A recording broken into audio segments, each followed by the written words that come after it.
Partners இன்றைக்கி நம்ம யார் இன்டர்வியூ எடுக்க வந்திருக்கோம் அப்படின்னா வெறும் ஸ்கிராப் பிஸ்னஸில் ஸ்டார்ட் பண்ணி 1 lakh ஸ்கொயர் ஃபீட்டில் இப்போ ஒரு பெரிய சாம்ராஜ்யம் பில்ட் பண்ணிட்டுருக்க ஒரு ஓனர் தான் நம்ம பார்க்க போகிறோம். இந்த பிஸ்னஸ் ஓனர் பற்றி நான் ஏன் இவ்வளோ ஹைப் தரேன் அப்படின்னா, அவர் கூட நான் நிறையா ட்ராவல் பண்ணியிருக்கேன். அந்த ட்ராவலில் இவரோட ஒவ்வொரு ஸ்டோரியும் என்னோட இன்ஸ்பிரேஷனுக்கு ஒரு முன்னுதாரணமாக இருந்திருக்கு. அந்த இன்ஸ்பிரேஷனை கேட்டுட்டு போய் என்னால் ஒரு 1.5 மாதம் அந்த இன்ஸ்பிரேஷனோடையே வாழ முடியும். அதுக்கப்புறம் இவருக்கு ஒரு மெசேஜ் போட்டோன்னா போதும், அதுக்கப்புறம் ஒரு ரீசார்ஜ் மாதிரி இன்னொரு 1.5 மாதம் என்னால் ட்ராவல் பண்ண முடியும். அந்தளவுக்கு ஒரு எனர்ஜெட்டிக்கான பர்சன். பிகாஸ் ஒரு பிஸ்னஸ் ஓனரோட ட்ரைவே அவங்களோட இன்னர் எனர்ஜி தான். அந்த இன்னர் எனர்ஜியை அதிகமாக பார்த்த ஒரு பர்சன்னா இவர் தான். I would like to welcome Bala Singh sir. Sir welcome. Thank you for accepting this இன்டர்வியூங்க. சார், உங்களோட கதையை வந்து நியூஸ் பேப்பரில் படித்ததாக இருக்கட்டும், சில இன்டர்வியூவில் படித்ததாக இருக்கட்டும், தென் நான் அப்பப்போ பார்த்துட்டு வா இவ்வளோ பெரிய சாம்ராஜ்யம் இது மாதிரி நாம் எப்போ பில்ட் பண்ணுவோம், அந்த மாதிரி நிறைய இன்ஸ்பயர் ஆகிருக்கு சார். ஸோ சொல்லுங்கள் சார், இந்த சாம்ராஜ்யத்தை எப்படி பில்ட் பண்ணீங்க? ஏன்னா ஒரு 2.25 ஏக்கர் இல்லைங்களா? கரெக்ட். ஃபுல் கடையும் சரி, பார்க்கிங்கும் சரி. ஸோ இவ்வளோ பெரிய சாம்ராஜ்யத்தை எப்படி பில்ட் பண்ணீங்க? இதில் யாரோட கான்ட்ரிபியூஷன்லாம் இருக்குது? ரைட். நம்ம இதில் வந்து முழுக்க அப்பாவோடது ஃபஸ்ட்டு. அப்பாவோட சப்போர்ட் இல்லாமல் நம்ம இந்த இடத்துக்கு வந்திருக்க முடியாது.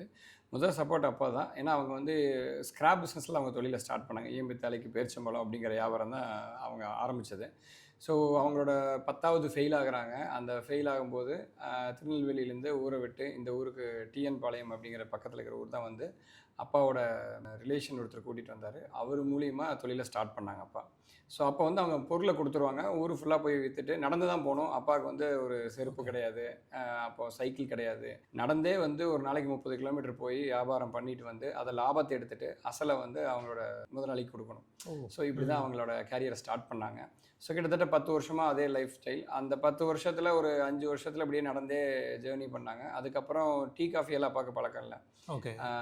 ஸோ பழக்கம்னா இப்போ குடிக்கிறாங்க, அப்போ வந்து கிடையாது. ஏன் அப்படின்னா அந்த ஒரு காசையும் சேர்த்து வச்சு மேலே வரணுங்கிற எண்ணம் தான்.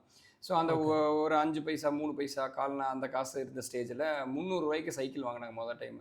ஸோ இப்போ வந்து சைக்கிள் வச்சுருக்கிறாங்க. அப்போல்லாம் 300 ரூபா. ஆமாம், 300 ரூபா தான் அந்த சைக்கிள். அதை வாங்குறது ரொம்ப கஷ்டம். ஸோ அந்த 300 ரூபா சைக்கிளை வாங்கி நடந்து போனவங்க சைக்கிளில் போக ஆரம்பிச்சாங்க. ஸோ நம்ம 30 கிலோமீட்டர் ஊரை வந்து நம்ம கவர் பண்ணி தொழில் பண்ணுறத நாம இன்னும் 60 கிலோமீட்டர் போனால் இன்னும் அதிகமான சேல் எடுக்கலாம் அப்படின்னு சொல்லி அதை போக ஆரம்பிச்சாங்க. அப்போவே அவங்களோட இலக்கு வந்து தொலைநோக்கு பார்வையில் ஆரம்பிச்சிட்டாங்க. ஸோ ஒரு குறிப்பிட்ட ஊருக்குள்ளே இருக்கக்கூடாது அப்படின்னு சொல்லி ஆரம்பித்தது.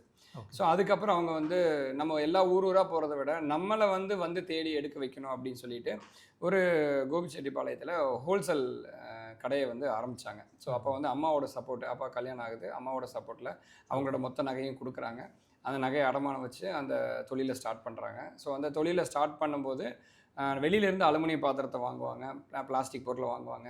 அதை வந்து வெவ்வேறு ஊரில் இருக்க சின்ன சின்ன கடைக்காரங்க வந்து நம்மகிட்ட வாங்கிட்டு போய் விற்பாங்க எல்லா ஊர்லேயும். அந்த மாதிரி ஒரு 1000 ஸ்கொயர் ஃபீட்டில் ஒரு கடையை ஆரம்பித்தோம். அப்போ இந்த ஊரில் இருக்கிற கோபி மொடச்சூரில் இருக்கிற மக்கள் எல்லாம் நமக்கு ரொம்ப சப்போர்ட் பண்ணி என்கரேஜ் பண்ணாங்க. ஸோ நம்ம என்ன தான் மோட்டிவேட்டாக என்ன என்கரேஜ்மெண்ட்டில் ரொம்ப வேகமாக செயல்பட்டாலும் சப்போர்ட்டபிள் அப்படிங்கிறது ஊர் மக்கள் தான். அவங்களோட சப்போர்ட்டில் தான் வளர்ந்தது.